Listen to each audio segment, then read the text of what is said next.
காதுல இருந்து 3 விரல் கீழே கழுத்து, காதுல இருந்து இந்த கீழே கழுத்து வரக்கூடிய இடத்துல இங்க இருக்கக்கூடிய இந்த இடத்துல வச்சு இப்படி அழுத்தினீங்கனாலே கொஞ்ச நேரத்தில் அப்படியே மூளையை அப்படியே தள்ளும். அப்போ கொஞ்சம் வேகமா நீங்க குத்துனீங்கன்னா அப்படியே சரிவாங்க. இது யார் வேணாலும் குத்தி யாரை வேணாலும் கீழே தள்ள முடியும். ஆனால் திரும்ப எழுப்புறதுக்கு அந்த டெக்னிக் இருக்கு. இல்லைன்னா எழுப்ப முடியும். அடிக்கிறது ஈஸி, எழுப்புறது கஷ்டம். அப்போ அதை தட்டி அதை இழக்கக்கூடிய இலக்கு முறை தெரிந்தவர்கள் அதை செய்வாங்க.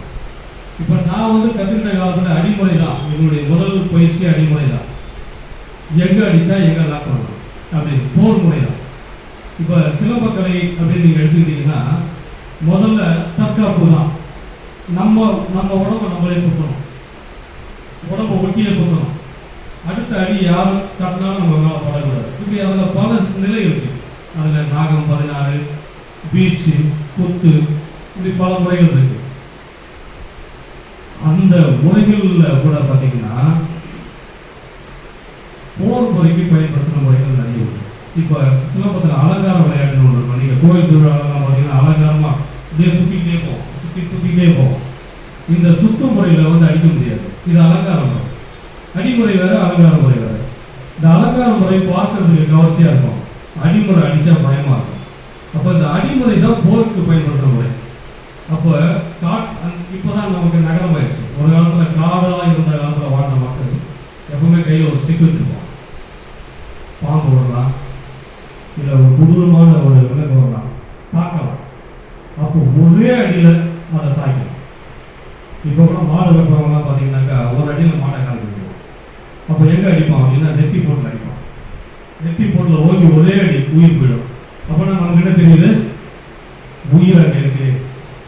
ஒரு அடியில் அடித்தா ஒருத்தர் உயிர் போகணும்னா அங்கே அடிக்கலாம். அப்போ மனுஷனுக்கு எங்கே இருக்கு? அதை பார்த்து அடித்தா ஒரு அடியில் அவங்க அடி. இப்படி அடித்த காலங்களெல்லாம் இருந்து உண்டு. ஆனால் அப்போ அடிக்கக்கூடிய முறையை கற்றுக்கிட்டோம். அடி வாங்கினவனை எப்படி எழுப்பணுங்கிற முறையை கற்றுக்கொள்ள அப்படிங்கிற தேடலில் நிறைய தேடி இதை எனக்கு தெரிஞ்சு கொஞ்சமாக கற்றுக்கிட்டு அதை நான் எனக்கு தெரிஞ்சதை கொஞ்சமாக நான் நம்ம மக்களுக்கு கற்றுக் கொடுத்துருக்கேன். ஏதான ஒரு விஷயம். சரி, அடுத்து நம்ம வகுப்பு வந்துடுவோம். சரி, இப்போ என்னென்னா இதில் எல்லாமே வந்து யோகா மாஸ்டராக இருக்கீங்க. ஒரு 3-4 பேர் இருந்தால் ஒரு 5 பேர். அதனால் இதை பற்றி தெரியாதவங்க இருக்க மாட்டேங்குது. இதெல்லாம் தெரிஞ்சவங்க தான். நம்ம யோகா பண்ணுறோங்க. இந்த யோகா உடலுக்கா உயிருக்கா? ரெண்டுக்கும். சரி, இப்போ இதனால என்னெல்லாம் பெனிஃபிட் இருக்கு? ஸ்ட்ரென்தன் பண்ணுறது, அது உடம்பு சார்ந்தது. வேற மனதை உடல்நிலை பொறுத்துதா? தியானம் யோகாவில் வருதா?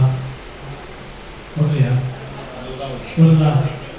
மெடிடேஷன் யோகாவில் வருதா? சரி, ஓகே. அது மனதை ஒருநிலை பொறுத்தது. வேற என்னெல்லாம் இருக்கு?